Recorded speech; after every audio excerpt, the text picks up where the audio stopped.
हल नंबर जो पहला है आपका पहला सवाल, वो हमने ऐसा लिखा है कि ए धन ए, यानी दोनों एक से चर राशियां हैं। दोनों एक सी चर राशियां हैं तो दोनों को इकट्ठे लिख देंगे तो क्या कहलाएंगी? 2a। यानी एक आम यहाँ रखा हो, एक आम यहाँ रखा हो तो कितने आम हो गए? 2 आम। तो इसी प्रकार से अपन इसको एक ए जे है और दूसरा ए जे है और दोनों को जोड़ने पर आ जाएगा आपका 2a, यानी 2 आम हो गए। अब दूसरा सब, इसमें तो कोई समस्या नहीं है ना? नहीं। अब दूसरा क्या देवराज का नाम उसका? उदयराज, खड़े हो जाओ। ये दूसरा सवाल जो है आपका क्या लिखा है, पढ़ के बताओ। बी, हाँ बी प्लस बी प्लस सी। हाँ प्लस सी।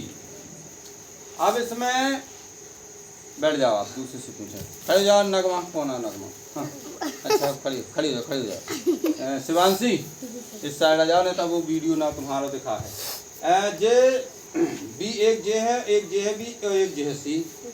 तो ए मान के चलो आप कुछ इमली समझ लो। क्या है? इमली। और सी को समझ लो संतरा। अब संतरा कैठैया है और इमली कैठैया है। इमली 2 है, संतरा 1 है। इमली 2 है और संतरा 1 है। तो इसने इमली कह दिया, इसलिए इमली 2 लिखी है और संतरा 1 है। और सभी में काय का निशान लगा हुआ है। यहाँ कुछ का नहीं लगा तो काय का लगा है? माइनस। नहीं, प्लस। जहाँ कुछ का निशान नहीं वहाँ भी प्लस का निशान है। तो अब लिख दें तुम्हारे अनुसार, जैसा तुमने कहा। इसका भी हल हो गया। तो 2 हो गई आपकी इमली, यानी 2b। ये भी अच्छे से लिख दें जैसे दिख रहा है आपको साफ। और फिर धन सी, क्योंकि सी को अपना मिलाएंगे नहीं, सी में मिला देंगे तो संतरा इमली इकट्ठे सड़ सकते हैं, गलत हो सकता है। तो इसलिए सी को अलग, यानी चर राशियां दोनों इकट्ठी नहीं होंगी तो उनका गुणा कहलाएगा। चलो बैठ जाओ। अब गुणा वाली बात तो समझाया नहीं है, समझाएंगे बाद में। अभी यही समझ लो ऋण और धन वाली। अब ये देखो तीसरा सवाल आपका। ये तीसरे सवाल में सी माइनस, खड़े हो जाओ। आशिक यहाँ आओ, पढ़ो इसको। क्या लिखा है ये? सी माइनस सी माइनस सी माइनस सी। अच्छा, तो ए भी माइनस है ये जी। हाँ तो रुक जा। हाँ संजना, क्या ए माइनस है? पढ़ो तो फिर से तुम पढ़ो। हाँ यहाँ से हाँ कहो ना। तो सी माइनस सी माइनस सी माइनस सी। इसका मतलब सी के बाद माइनस चालू हो रहा है। तो ये काय का है? प्लस का, यानी जोड़ का है या धन का है। चलो बैठ जाओ। तो अब हम यहाँ लिख दें फिर से वही सी ऋण सी। अंग्रेजी से इसको क्या कहते हैं? माइनस। हिंदी से ऋण। यानी जो उधार की सी कैठैया हैं, तुम बताओ बेटा कितनी है उधार वाली सी? 4। उधार का मतलब 4। हाँ, उधार वाली सी कैठैया है। उधार जी। हाँ सी। और एक सी काय के जे? प्लस की। तो प्लस की सी उधार वाली सी में से एक सी दे देगा तो उधार के कितने बचेंगे फिर? 2 सी। यानी सीधे यही काट भी सकते हो। माना ए सी वाला एक सी अपना निकाल देगा तो 2 बचेंगी मात्र सी काय की। बैठ जाएगा। इनको काट सकते हैं अपना जी। यहाँ हल करके देखते हैं। सी ऋण सी और ऋण सी। तो एक सी से एक ए सी कट गए, माना ये 2 सी में से एक सी कट गए। अब बची कितनी सी? 2। तो ऋण और सी 2 सी लिखेंगे। 2 और सी। हाँ बैठ जाओ। कोई तो समझ में आ रही है? ये हमने जो किचड़ पिचड़ कर दिया समझ में आया? काय के लिए किया?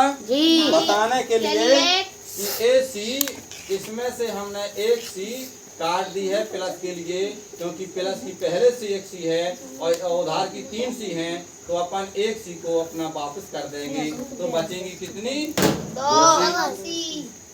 माने अपन जेब में 3 सी यानी 3 उधार के सिक्के हैं। और एक अपन को अपने जेब में था, तो अपन कहते हैं भैया हमें 3 नहीं लेना, 2 ही में काम चल जाने हम। तो 2 उधार रहे हैं, एक वापस होगा। तो इसको इससे काट दिया, तो 2 ठैया बस बची, यानी 2 ठैया 2 सी बची, तो ऋण की 2 सी और ऋण की बची, ये भी समझना, क्योंकि ऋण की। अब आगे देख, इसमें एक और अभी इसमें बनाया जा सकता है। 1 सी हो गई ये धन की, और ऋण की हो गई 3 सी, और 3 सी में से 1 सी चली गई तो 2 सी बचा। तो जैसा भी आपको करना हो दोनों प्रकार से आप लगा सकते हो, बता दिया। अब इनको देखना, चौथा सवाल देख लो अच्छे से। चलो ऋतुराज, ऋतु चौथे में क्या लिखा है, पढ़ के बताओ। 8y plus 6y plus 5z। हाँ जेड, बैठ जाओ। इनको भी अपना कुछ भी समझ लें, मान के चलो इनको समझ लें इमली। हाँ भैया, वाई को अपन ने इमली समझ लिया, बस एक बार समझना है, अपन ने मान लिया, क्योंकि ये माने के ऊपर निर्भर करती है एक्स वाई जेड।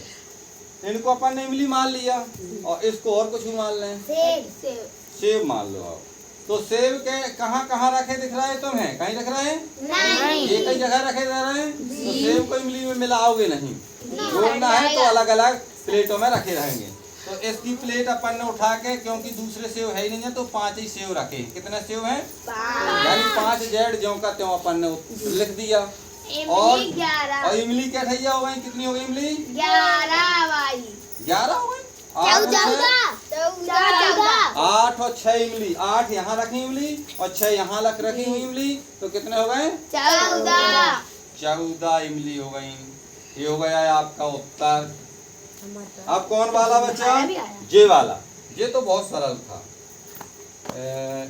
ए वाले तो सवाल लग गए ना, फिर तो मिठा रहे हैं। चौथा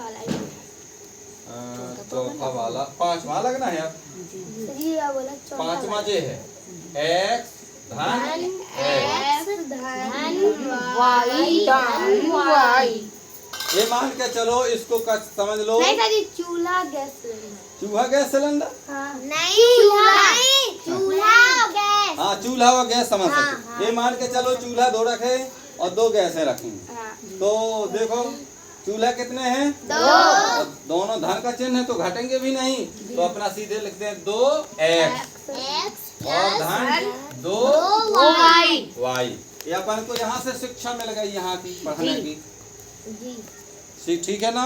अब ये तीसरा सवाल, छठवां क्या कह रहा है, छठवां को भी देख लें। छठवां, खड़े हो जाओ संजना, बोलो संजना क्या लिखा है छठवें में? 5x plus 6x minus 7x। सब्जी बाथरूम चले। हाँ चले जाओ, बैठो। सही। अभी मिठा दें, जी वाला तो लग गया ना जी, नीचे का भी मिठा के। और इसका लिख लिया सवाल, बस केवल वो बचा सिंगल, इसको भी मिठा दें। हाँ, इसमें क्या है कि सभी में एक सी चर राशियां हैं। एक सी चर राशियां हैं तो एक ही मान लें, कुछ भी आम ही आम मान लो। तो धन के कितने आम हैं? एक जे धन का एक, और जे कितने हैं? माइनस के। तो माइनस के कितने आम हैं? 7 आम। और प्लस के कितने आम हैं? 11x, यानी 11 आम। अब 11 में से 7 आम चले गए, 4 बचेंगे, यानी 11 आमों में से 7 आम फेंक दिए या किसी को दे दिए, तो कितने आम बचेंगे? हाँ नगमा, कितने बचे? 4x, यानी यहाँ 11x हैं, यहाँ 7x ऋण के उधार के लिए हैं, तो उधार के 7x 11x में से दे दिए जाएंगे, तो अपने जेब में कितने बचेंगे? 4x। अब तो अच्छी तरह से समझ में आ गया जी। अब हम नए सवाल दें ऐसे के, क्योंकि अभी केवल धन और ऋण वाला दे रहे हैं, अभी गुणा भाग भी बताना है।